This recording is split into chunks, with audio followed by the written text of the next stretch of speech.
ngiye kubasuhuza inshuti zanjye, amahoro y'Imana abane namwe. Muri uyu munsi rero tugiye kuganira ku magambo yo kwihesha agaciro. Mu buzima bwacu icyo uzakora cyose, aho uzaba uri hose, aho uzaba urimo bose, uzagerageze wiheshe agaciro. Ntukazemere kuba gucishamo ijisho rwose inshuti yanjye, ntabwo ari byiza.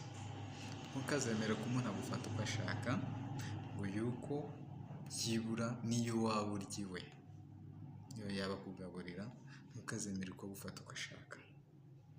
Kirazira, ntabwo biba ari byiza, ntabwo bigaragara neza. Nawe uzabicunge pe, ntabwo ibyo bintu bigaragara neza pe.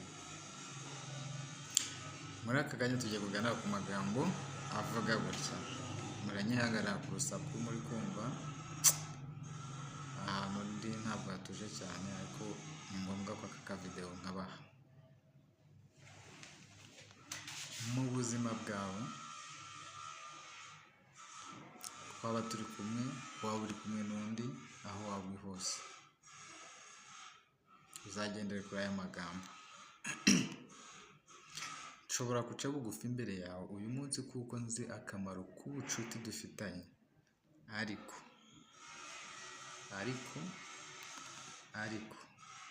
wumve neza icyo nshatse kuvuga.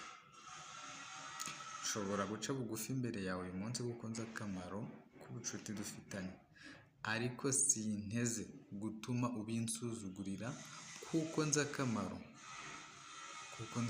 ko kwigira uyu munsi. Uyu munsi nzi uwo ndi we, nzi icyo ndi cyo, nzi uwo nshaka kuzaba we.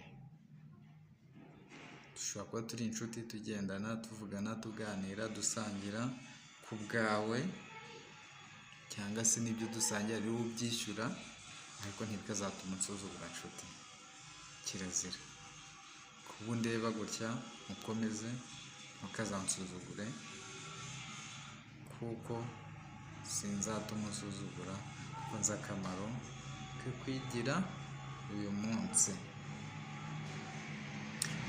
Uyu munsi ndiho ubuzima buciriritse kandi simbwicuza na rimwe, kuko aho amazi yaciye atemba n'andi azahaca. Aho amazi yanyuze atemba n'andi yahaca. Mu gihe adafunzwe, andi arahaca akagenda. Kandi n'igihe yafunguriwe, igihe hafunguye aho amazi yaciye, ayasigaye inyuma nayo aratambuka. Aho uri uyu munsi, aho runaka ari uyu munsi, nshobora kuhagera.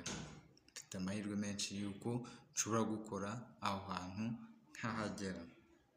Niba ubona runaka afite akazi keza, abayeho neza, humura, wikwiheba. Nawe igihe kizagera umere nkawe, ariko nubikorera. Ntabwo bizagusangaho, nubwo nta muntu umera nk'undi, ariko ushobora gutera ikirenge mu cye, ukabona ibisa n'ibyo afite, ko ntabwo wamera nkawe. Kandi ntabwo bizagusangaho, bizagusaba gukora cyane, ukora cyane. Ikintu kizatuma ubigeraho ni iki rero? Ukunda akazi ukora, ntukazinubire akazi ukora ngo gahemba make, ngo ni kabi. Jya wibuka ko uko kaba gahemba make kose, uko kaba ari kabi kose, hari abifuza kuba nk'uko ubayeho. Hari abifuza ako kazi ufite barakabuze. Hari abifuza ayo mafaranga ukorera, uwo mushahara ukorera, barabibuze. Ariko wowe wagize amahirwe, wagize Imana iracyakugenda imbere, uragafite. Gakore rero wishimye, wanga agasuzuguro. Ntukazakunde ngo umuntu agufate uko ashaka, kuko agufasha ntacyo wakoze. Uzemere uvunike, ubire icyuya, umenye n'icyo uri gukorera, wihe intego, iyo ntego uharanire kuzageraho.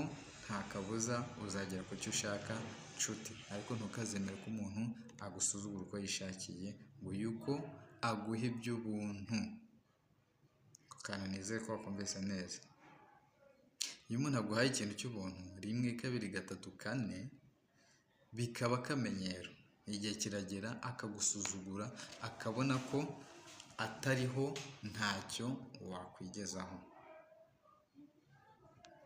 kandi hari uzishimira kugufasha buri kimwe cyose akiguhera ubuntu, narangiza akaba ari rwo rwitwazo yitwaza kugira ngo agusuzugure.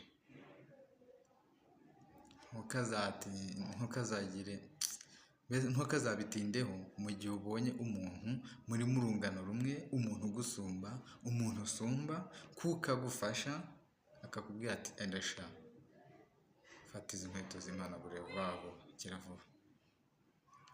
Ubundi ushobora kuzihanagura kubwo kwicisha bugufi, ariko ntukazatume abigusuzugurira nawe abigira akamenyero kuko agufasha. Haranira kuyigira inshuti yanjye. Imana ni byose kandi ibyiza biri imbere. Ntacyo wakoze wizeye Imana ngo ukibure. Aho uri nonaha hari abifuza kuhagera ariko babuze uko bahagera. Wowe uhari gerageza ushime Imana. Ese ujya wibuka gushima Imana? Gerageza ushime Imana kuko aho uri ntabwo ari wowe uhigejeje, ni Imana ihakugejeje, kandi wange agasuzuguro nk'uko umukristo yanga Satani. Haranira kwigira rero. Murakoze cyane kuntega amatwi. Nabasaba gukora kumfolowinga kuri TikTok, mukankorera akarayike, mukajya kuri YouTube channel yitwa Kunkombe TV, mukama ka subscribe niba mubona ngakwiye. Ubundi bwo tujye dukomeza twibanire ku magambo nk'aya y'ubwenge. Mana yanjye unkize igihe ari njye kibazo, kandi undinde mu gihe atari njye kibazo. Iri jambo ribaherekeze, kandi buri uko ubyutse, buri uko uhumeka, ujye uvuga uti Mana yanjye unkize mu gihe ari njye kibazo, kandi undinde mu gihe atari njye kibazo. Murakoze cyane. Nitwa Nshimiyimana Anselme. Murakoze cyane, Imana ibarinde.